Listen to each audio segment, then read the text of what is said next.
வேலூர் பூ மார்க்கெட்டில் அதிவிரைவாக நடைபெற்று வரும் கால்வாய் பணிகள் தினந்தோறும் ஆய்வு செய்யும் வேலூர் சட்டமன்ற உறுப்பினர். வேலூர் பூ மார்க்கெட்டில் மழையின் காரணமாக நிதானமாக நடைபெற்று வந்த கால்வாய் பணிகள் தற்போது அதிவிரைவாக நடைபெற்று வருகிறது.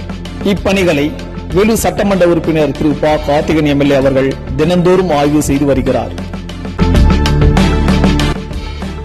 39வது வார்டு அவல்கார தெருவில் நடைபெற்று வரும் கால்வாய் பணிகளையும் பார்வையிட்டு அங்குள்ள ஒப்பந்ததாரர் அழைத்து பணிகள் தரமாகவும் விரைவாகவும் நடைபெற வேண்டும் என்று உத்தரவிட்டார்.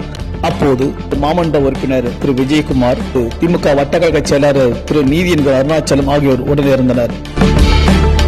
இந்நிலையில் அப்பகுதியில் வசிக்கும் பொதுமக்கள் தங்கள் பகுதிக்கு புதிய கால்வாயும் புதிய சாலையும் அமைத்து தந்ததற்காக சட்டமன்ற உறுப்பினர் அவர்களுக்கு சால்வை அணிவித்து தங்கள் நன்றியும் தெரிவித்தனர்.